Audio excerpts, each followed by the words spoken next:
What's up, Internet? This is Rambling Josh, and you're watching another episode of Let's Play Soul Blazer. So, now we just gotta make our way through the underwater area thingy here to Rockbird. I guess it's Rockbird Island or something like that? I don't know. Is there anything else we can do underwater here? Around here? And here and things and places and... I don't know what I'm saying anymore. But then when do I ever know what I'm saying? Ha-ha! Get over here.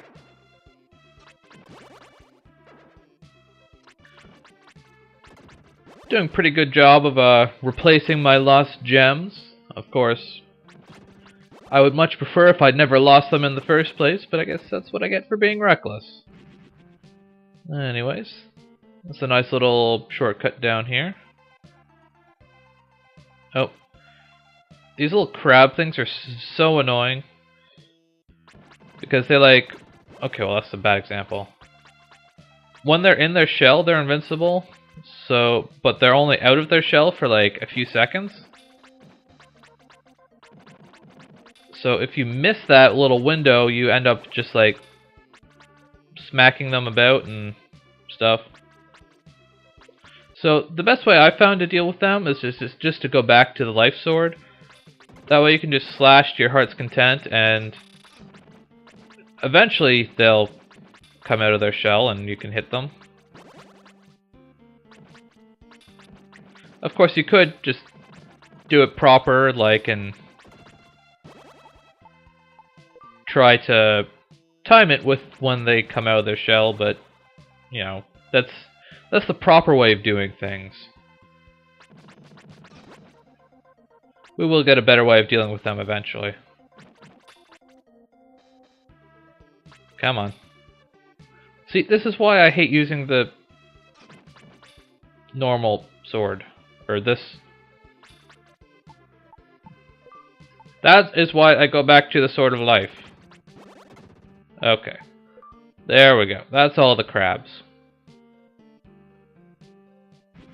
That opens up a little shortcut there. And this is the way I came, isn't it? It is indeed. I mean, technically I'm actually going the wrong way at this point, since we don't actually have to come this way yet, because it is blocked by a fish statue. But I figure I might as well clear out as much of the underwater area as I can while I'm here. Pretty close to leveling up here, so I'm not too worried about the damage I've been taking.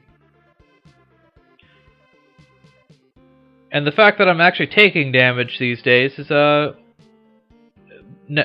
when keeping things like your current experience and how much you need to level up in mind, that's when keeping that stuff in mind actually starts to matter, to some degree anyways. Ooh.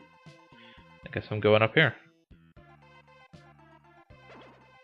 Okay, well, I guess I should kill this seahorse.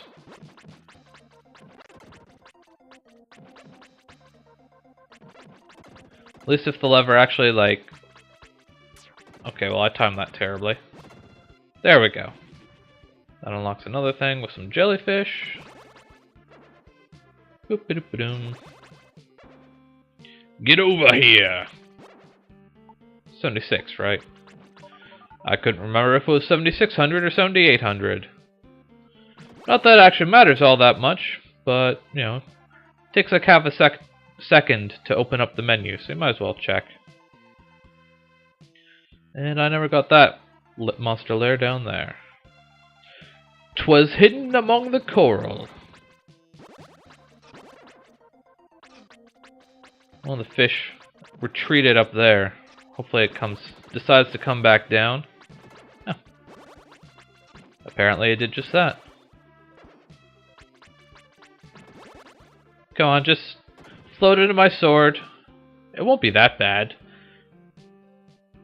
I'm sure you might even enjoy it.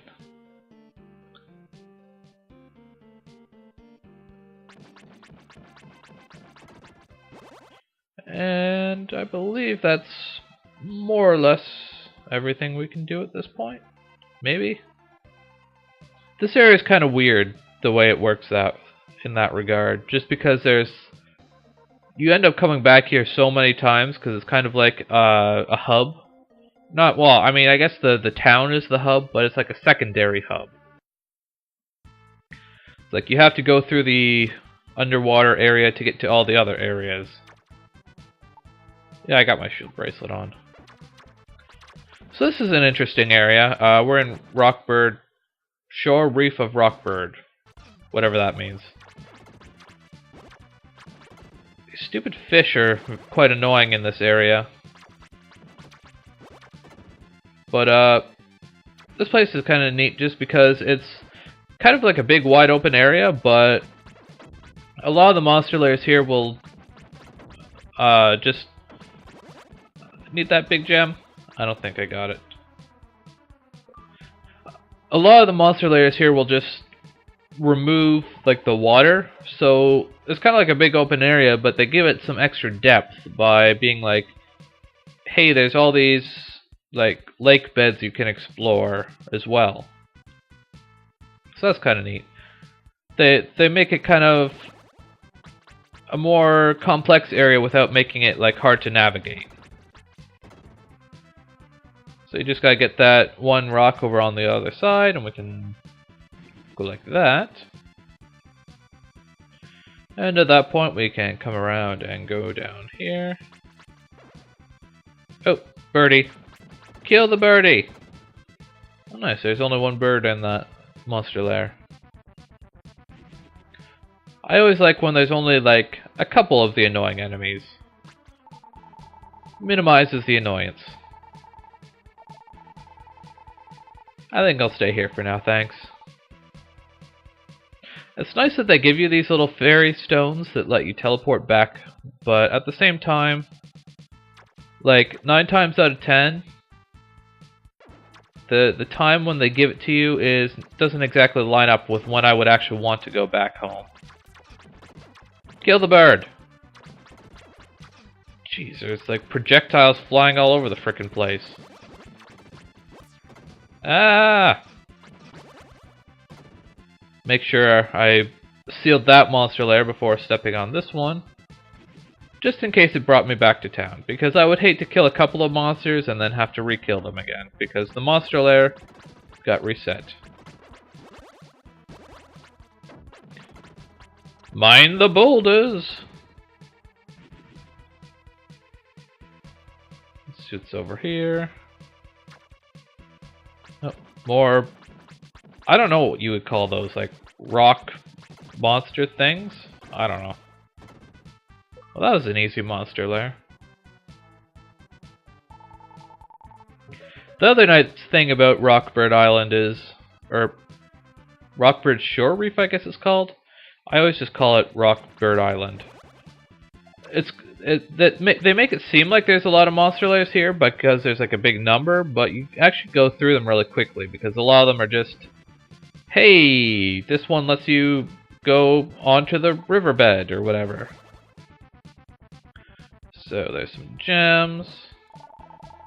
Oh nice, a medical herb. Most of those medical herbs I've been getting have actually been like excess, so I guess in the scheme of things, even though I've been pretty reckless with taking damage lately, on the scheme of things, it could have been a lot worse, because I haven't actually been using my medical herbs.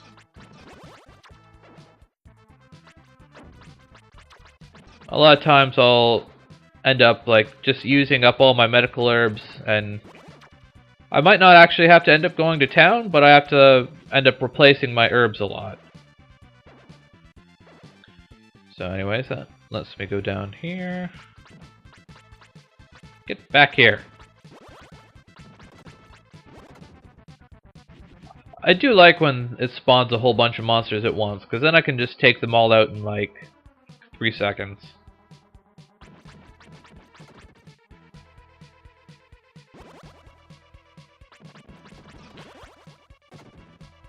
Open up that.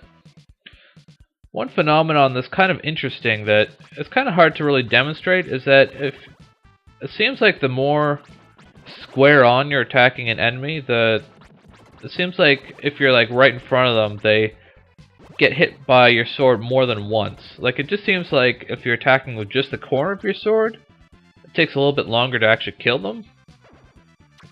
Whoa,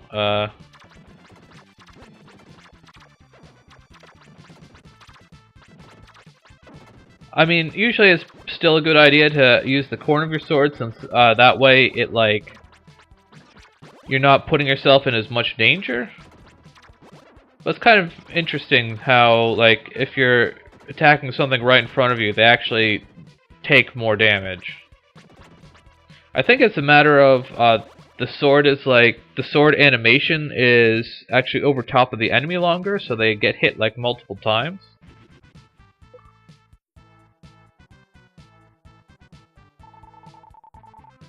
Angelfish. What the hell? How does an angelfish have the power to stop magma? Well, whatever. And that unlocks us another mermaid statue. Will do. And that is that for the shore reef of Rockbird. I'm not sure exactly what a shore reef is. Like, a shore and a reef seem like completely different things to me. Like, the shore is like the edge of the land, and a reef is something underwater. So I don't get the connection. But maybe that's just me. I'm not exactly like a marine biologist or anything, so. Make our way back here. And we can talk to this mermaid statue.